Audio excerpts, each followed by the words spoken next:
Okay, y'all. So I don't watch TV like that, but I'm watching Disney Nation, and they was just talking about this white family, and Portia ass got up there cooning, talking about, oh, this white lady, she her and her husband, they decided to stick to their religious beliefs and just multiply and be fruitful. And y'all know the gay black man on Dish Nation. Well, he said, well, it's kind of weird how, oh, you see these white people with these big family, but then it's like with black people, it's like, oh, they only want you to have like one or two, but then when a white family got all these kids, oh, you supposed to celebrate, it's supposed to be on television. You know what I'm saying? Like, how many black women out there got 10 kids? How many black men? I know a black man right now got 10 kids. You know what I'm saying?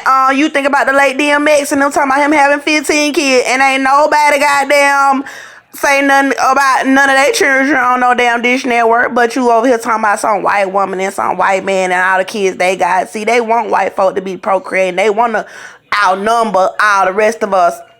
And the two black women on Dish Network just over there cooning, talking about, I don't know, maybe that's not true. And yes, the fuck it is. They tried to do stuff when I was pregnant with my first. And now they trying to put abortions off on black women. And that's my leg. Ain't no nudity or whatever. That's just my leg. But anyway, so basically now they're trying to push abortions on black women, and then they got black women in all of the advertisements now for the morning after pills and all these abortion, commercials and stuff like that. And even when I went into the clinic a long time ago, I had took my son, he was going to the doctor, and I saw this advertisement about black women, about and it was about getting abortions and trying to make black women think, oh, you had a right over your own body. And they didn't show a Hispanic woman on the advertisement for aborting her children. They didn't show the white woman on the advertisement for aborting her children.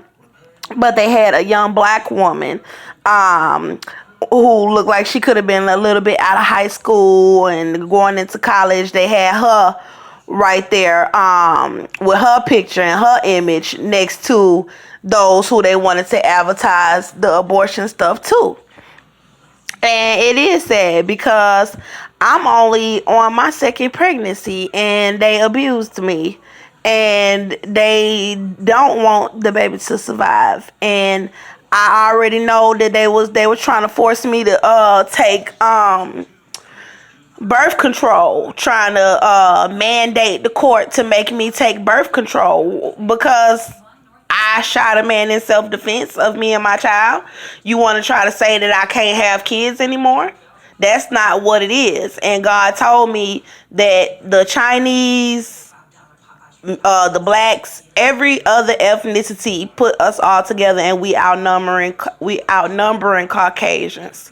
So for them, that's very serious because they probably outnumber a lot of us just in the whole as in the Caucasian race. But when you put all the rest of our ethnicities together that are not considered Caucasian, we outnumber them. And God said that we was multiplying quicker and faster than they are. So now they attacking our pregnancies and they attacking our babies. And a lot of black women in America already know what's going on, but they done already gave up some of their kids. A lot of black women have already allowed them to crush their bellies and abort the babies and do all kind of shit and go ahead and have an abortion for the system. And so they could survive within the system.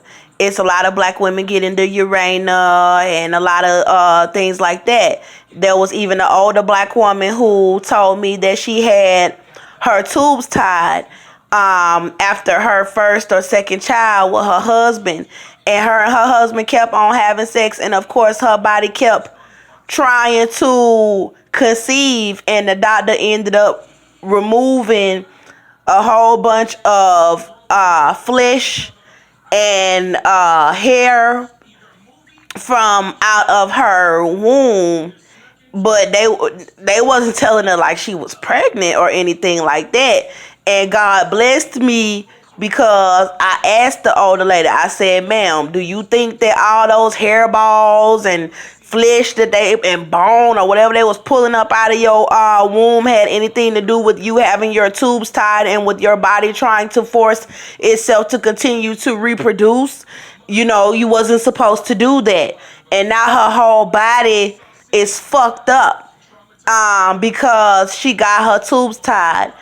And you know, it's just a lot that women do to our bodies that we should not be doing to our bodies, you know. And right now I'm just being psychologically abused during my pregnancies, to the point where it's causing me to abuse myself, you know, the smoking and things like that. And they know they doing it on purpose. They ritually abusing me knowing that I'm pregnant. And I stand for a law against it.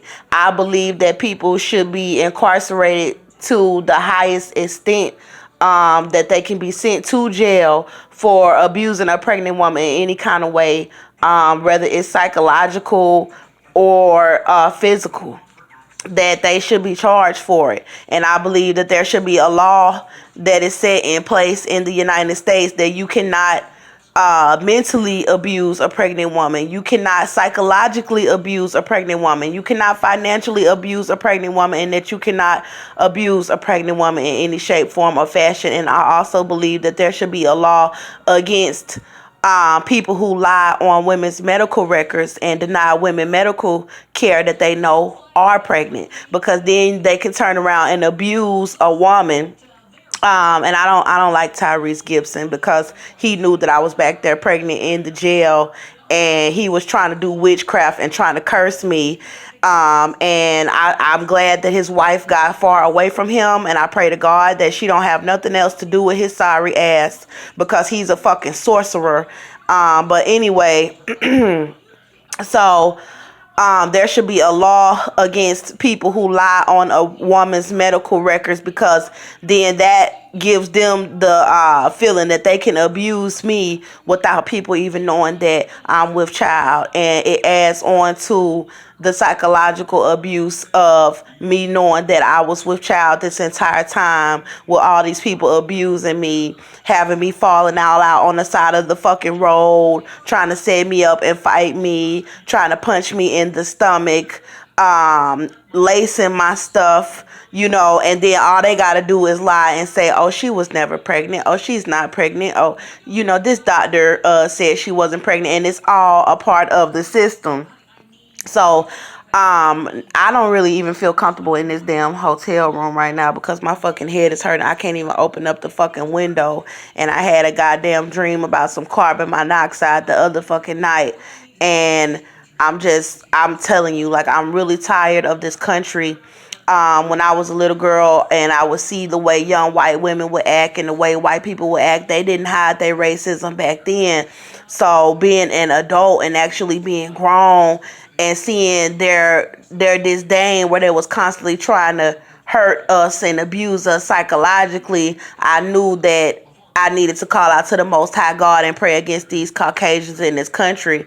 But then when I was in this jail cell, after protecting me and my son from his Caucasian father, then they really came out the woodworks and told me that they was racist the entire time. They didn't like us the entire time. And all of these Caucasians are in the Ku Klux Klan. There is no such thing as a white person in this country that's not a part of these satanic brotherhoods. And it is what it is. And they want to outnumber all the rest of us. So they don't have no problem about lying on one black woman medical records and then getting coons like these black women on television right now to turn around and turn a blind eye to it, and then just be like, oh, let's just paint her out to be a prostitute. And I was going to say something about while I'm in this motel room here. I was at the apartment with Marcus Mitchell, and he was on probation too, and I was exposing what happened to me and my son.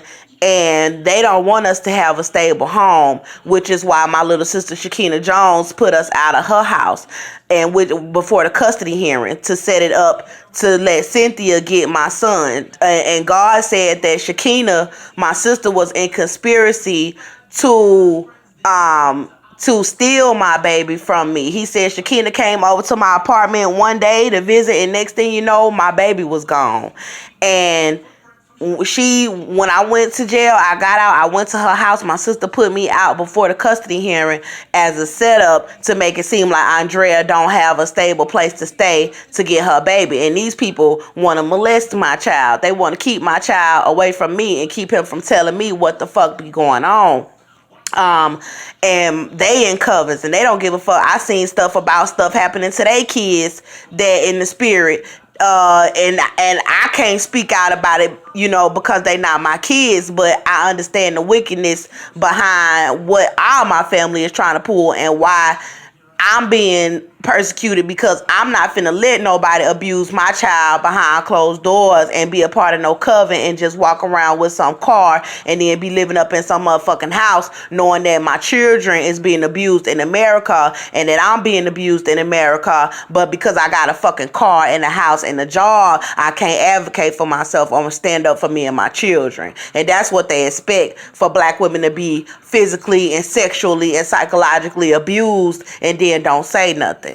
And I'm not the one for that shit. I ain't even let people beat on me when I was a kid, and that was a lot of the problem where I had with my family, because people thought they was gonna be just beating on me for no reason because I was a little black girl in the home. They felt like they had to be beating on me all the time for no damn reason, and I would run away. And I was 16, 17 years old when I finally set out on my own for good, and I never really did go back. And anytime I tried to go back home, they continued to try to abuse me, and I had to leave. So as far as my auntie Barbara, she did the same thing when I went to her house, and this is what they keep trying to do, to try to paint me out to be like I'm unstable for these white people. And it is so fucking sad for these motherfuckers to sit out there and then try to talk about some fucking black rights, and then you turn around and try to set up a black woman to make her seem like she's a prostitute by having me in motels. How many of my family members could have let me come to their fucking house and stay there during the custody hearing and say, oh, Andrea have somewhere to stay and she got somewhere for her and her baby to be, but they in covers and they trying to set me the fuck up, and they know that me and my baby need somewhere to be, and they know that if Andrea don't have nowhere stable for herself, then she can't get her baby back from this witch Cynthia O'Vera, and she's a grand witch. So they all up under her. Everybody up under Cynthia. So they all trying to pull bullshit on me because Cynthia is a fucking grand witch. And she white.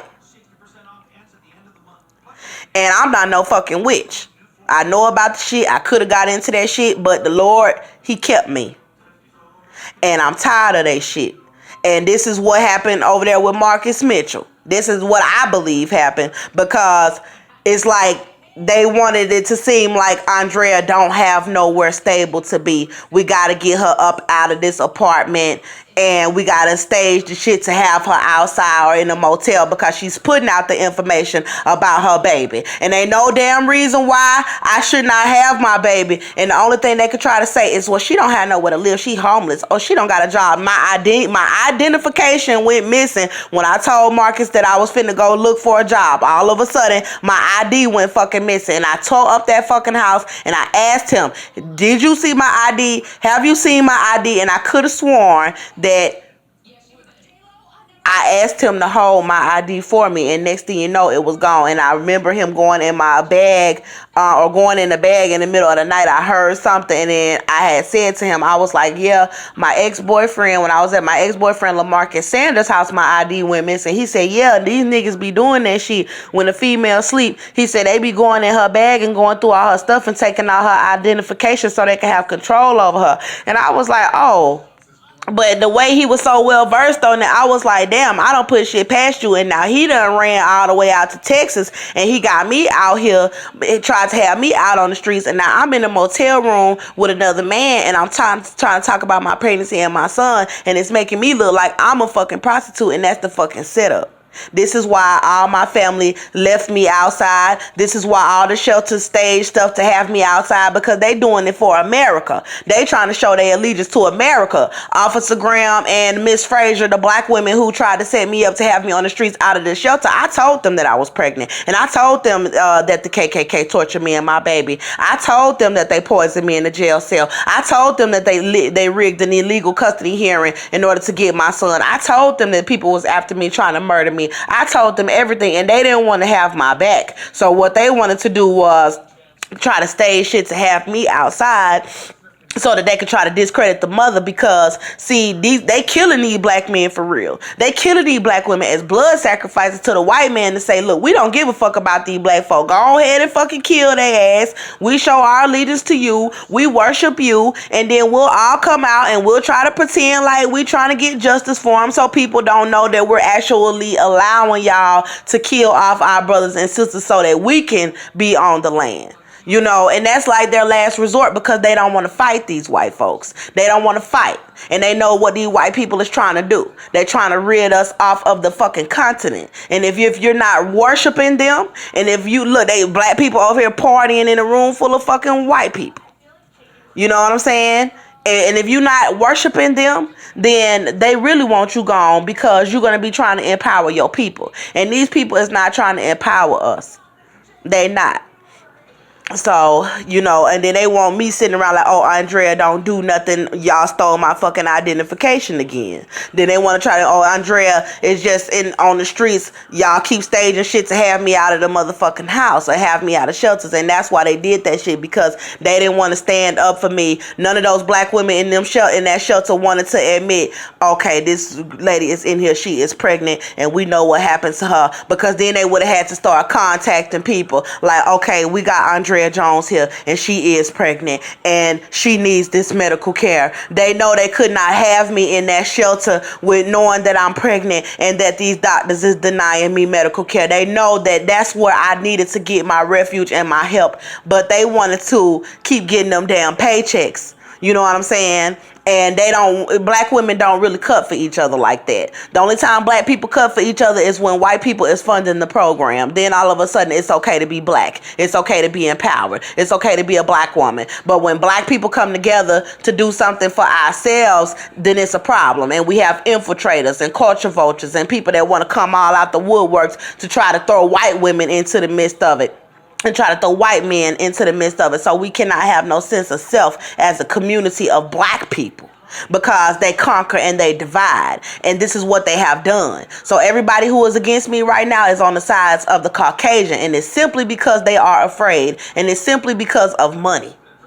All of these black celebrities that you know like that, they got a price on their motherfucking head. They got people that's already ready to take their ass the fuck out, and they scared for their lives up in them mansions, and they scared for their lives riding around in them Bugattis and stuff, because they already know that them same KKK people that's been chasing me around be chasing their ass around too. And that's why you see them get real whitewashed and they start selling out, and all of a sudden they don't know their community no more, because they realize they have a choice that they're gonna have to make. You either gonna serve Jesus Christ and you're gonna be persecuted by your mama, your brother, your sister, your best friend, everybody else. God said I came to bring a sword, and he gonna cause division between family because of the Most High God.